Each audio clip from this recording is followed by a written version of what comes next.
Hi hello నమస్తే. నేను మీ కట్ట కార్తీక్. ఆంధ్రప్రదేశ్ ముఖ్యమంత్రి నారా చంద్రబాబు నాయుడు, పరిశ్రమల శాఖ మంత్రి నారా లోకేష్ వీళ్ళు దావోస్కి బయలుదేరుతా ఉన్నారు. అక్కడ ప్రపంచ ఆర్థిక సదస్సు, పెట్టుబడుల సదస్సు జరుగుతూ ఉంది, వరల్డ్ ఎకనామిక్ ఫోరం. అక్కడ పాల్గొని రాష్ట్రానికి సంబంధించిన పెట్టుబడుల అన్వేషణ కోసం, ఆకర్షణ కోసం వెళ్తూ ఉన్నారు. ఎలాంటి పెట్టుబడులు వస్తాయి అన్నటువంటి చర్చ పక్కగా పోయి తండ్రి కొడుకులు కలిసి దావోస్ వెళ్తున్నారు అనేటువంటి చర్చ ముందుకు తీసుకొస్తున్నారు. నిజానికి ఇక్కడ మనం చూడాల్సింది ఆంధ్రప్రదేశ్ ముఖ్యమంత్రిగా చంద్రబాబును చూడాలి, ఆంధ్రప్రదేశ్ ఐటీ పరిశ్రమల శాఖ మంత్రిగా నారా లోకేష్ని చూడాలి.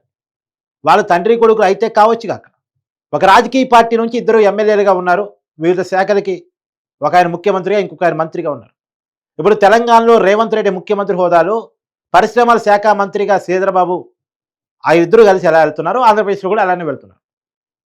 వీళ్ళ ఉద్దేశం ఆంధ్రప్రదేశ్కి పెట్టుబడులు తీసుకురావటం, ఏమేం కంపెనీలు వచ్చాయి, ఏమేం కంపెనీలు వస్తున్నాయి, ఈ చర్చ చేసుకొస్తే ఆంధ్రప్రదేశ్ అభివృద్ధికి చాలా మంచిది. కానీ ఈ చర్చ చేసుకొస్తే చంద్రబాబు ఘనతను, లోకేష్ ఘనతను చర్చించాల్సి వచ్చిందని చెప్పేసి ఇది పక్కన పెట్టడం కోసం, ఈ చర్చ పక్కకు పోవటం కోసం ఇద్దరూ కలిసి వెళ్తున్నారని చర్చను తీసుకొస్తున్నారు. ఇంకో చర్చను తీసుకొస్తున్నారు, లోకేష్ మీద నమ్మకం లేకనే చంద్రబాబు వెళ్తున్నారు అనేటువంటి. నమ్మకం ఉందా లేదా అన్నదానికంటే ముఖ్యమంత్రి పోవటం పరిపాటిగా ఉంది కాబట్టి, చంద్రబాబు నాయుడు గారికి పరిశ్రమ సదస్సులకు వెళ్ళటం ఇంట్రెస్ట్ కాబట్టి, ఆయన స్వయంగా వెళ్ళి కంపెనీలతో మాట్లాడటం అనేటువంటిది ఆయన బ్రాండ్ కూడా కాబట్టి, ఆయన విజన్ 2047 అని చాలా క్లియర్గా చెప్పారు కాబట్టి, ఆ బ్రాండింగ్ని ఆయన సంపాదించడం కోసం చంద్రబాబు గారు అంటే అది ఇంకొద్దిగా బాగుంటుంది అనే దానికోసం ఆయన వెళుతుండొచ్చు కాక, సుదీర్ఘ రాజకీయ జీవితం, సుదీర్ఘమైనటువంటి అనుభవం ఆయనకు ఉంది కాబట్టి ఆయన వెళితే ఇంకొద్దిగా ఆంధ్రప్రదేశ్కి లాభం జరుగుతుంది. ఇప్పుడున్న పరిస్థితుల్లో ఆంధ్రప్రదేశ్కి ఏ ఒక్క కంపెనీ వచ్చినా, ఏ ఒక్క ఉద్యోగాన్ని తీసుకురాగలిగినా, ఏ ఒక్క రూపాయి పెట్టుబడి తీసుకురాగలిగినా మంచిదే కదా అని దానికోసం ఆయన వెళుతుండొచ్చు. వెళ్ళే పనిలో ఏం తీసుకొస్తారని చర్చ తీసుకొస్తే చాలా బాగుంటుంది. నిజానికి నారా లోకేష్ గారి సామర్థ్యాన్ని గురించి మాట్లాడుకుంటే, నారా లోకేష్ గారు ఈ మధ్యకాలంలో చేసిన అమెరికా పర్యటన గురించి మాట్లాడుకోవాలి. ఆయన Satyanarayana Microsoft CEO, Priya Balasubramanian, Apple, అనేక సంస్థలతోటి ఆయన మాట్లాడటం, పెట్టుబడిని ఆకర్షించటం, భారతీయ మూలాలు ఉన్న ప్రతి ఒక్కరిని కూడా కదిలించే ప్రయత్నం చేయటం, ఖచ్చితంగా ఆంధ్రప్రదేశ్లో పెట్టుబడి పెట్టండి అని చెప్పేసి అడగటం, ఇవన్నీ మనం ప్రత్యేకించి అప్రిషియేట్ చేయాలి. దీనికోసం లోకేష్ గారు చేసిన ప్రయత్నం ఇంకోటి కూడా ఉంది. ఇప్పుడు 2021 నుంచి 2024 మధ్యలో ఈ దేశం మొత్తంలో అత్యధిక పెట్టుబడులు వచ్చిన రాష్ట్రాల్లో మొట్టమొదటి స్థానంలో గుజరాత్ ఉంటే, ఎందుకంటే మోడీ గారు ప్రధానిగా ఉన్నారు, గుజరాత్ సొంత రాష్ట్రం, అమిత్ షా గారు హోంశాఖ మంత్రిగా ఉన్నారు, గుజరాత్ సొంత రాష్ట్రం. సహజంగా దేశానికి వచ్చే పెట్టుబడులు వారిద్దరిని చూసి గుజరాత్కి ప్రధానంగా వస్తూ ఉంటాయి. సరే, గుజరాత్ తర్వాత రెండో రాష్ట్రంగా మన సౌత్ ఇండియాకి సంబంధించినటువంటి తమిళనాడు ఉంది. స్టాలిన్ ప్రభుత్వం పెట్టుబడులు పెద్ద ఎత్తున ఆకర్షించగలిగింది 2021 నుంచి 2024 మధ్యలో. కాబట్టి అక్కడ ఆ పెట్టుబడిని ఆకర్షించడానికి కారణమైనటువంటి వాళ్ళు ఎవరు అన్నది అన్వేషించి, అక్కడ పెట్టుబడులకు సంబంధించినటువంటి అధికారిని, వాటిని ఆకర్షించగల కెపాసిటీ ఉన్నటువంటి అధికారిని అన్వేషించి పట్టుకొని అతను తీసుకొచ్చి ఆంధ్రప్రదేశ్లో, అని నిజానికి అతను తమిళనాడుకి సంబంధించినటువంటి అధికారిని, తమిళనాడు వ్యక్తిని ఇక్కడ మన ఆంధ్రప్రదేశ్కి ప్రత్యేకించి కేంద్ర ప్రభుత్వంతో మాట్లాడి చొరవ తీసుకొని ఇక్కడ తీసుకొచ్చి ఆయన పెట్టుకుని ఆయన్ని కూడా తీసుకొని వెళ్తూ ఉన్నారు.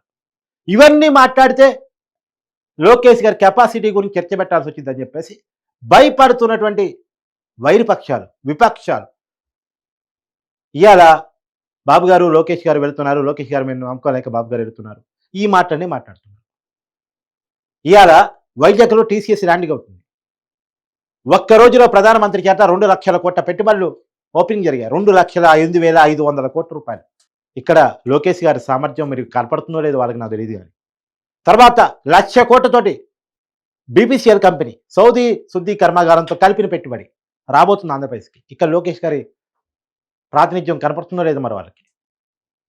ఏ టెక్నాలజీతోటి అమరావతిని అభివృద్ధి చేసే క్రమం ఇక్కడ లోకేష్ గారి సామర్థ్యం కనపడుతుందో లేదో వాళ్ళకి. సరే, పోనీ లోకేష్ గారి సామర్థ్యాన్ని ఒప్పుకోవడానికి వాళ్ళకి అభ్యంతరం ఉన్నా చంద్రబాబు గారి సామర్థ్యాన్ని ఒప్పుకుంది రారుగా. పోనీ అదన్ని ఒప్పుకోండి, ఆంధ్రప్రదేశ్కి అభివృద్ధి నిధులు వస్తున్నాయి అన్నటువంటిది. ఈ అమరావతిని 1000 కోట్లతో పెట్టుబడితోటి అభివృద్ధి చేస్తున్నారు, అమరావతికి పునాదులు పడుతూ ఉన్నాయి. రాష్ట్రంలో ఆటోమొబైల్, ఎలక్ట్రికల్ కంపెనీ రాబోతూ ఉన్నాయి. ఇప్పుడు తమిళనాడులో కూడా 2021 నుంచి 24 వరకు నేను చెప్పినట్టు ఆటోమొబైల్ ఎలక్ట్రికల్ కంపెనీలు ఎక్కువ వచ్చాయి. తర్వాత ఐటీ. ఇప్పుడు వాటిని ఆకర్షించడం కోసం చేస్తున్న ప్రయత్నాలన్నీ కూడా చర్చ రావాల్సినటువంటి అవసరం ఉంది. ఇందాక నేను చెప్పిన కంపెనీలు అందుకు ఉదాహరణలు. ఇప్పుడు ఉదాహరణకి చిత్తూరు జిల్లాని ఎలక్ట్రికల్ హబ్‌గా మార్చాలని చూస్తున్నారు. మొబైల్ హబ్‌గా మార్చాలని చూస్తా ఉన్నారు. తర్వాత ప్రత్యేకించి అనంతపురం జిల్లాలో ఎలక్ట్రికల్ కార్ల కంపెనీని ఏర్పాటు చేపించాలనే ప్రయత్నం జరుగుతూ ఉంది. అట జిల్లాకు ఓ రకంగా ఇప్పుడు వైజాగ్ ఐటీ హబ్‌గా మార్చాలి. అమరావతిని ఏఐ హబ్ మార్చాలి. డ్రోన్ హబ్‌గా మార్చాలి గుంటూరు, కృష్ణా జిల్లాల.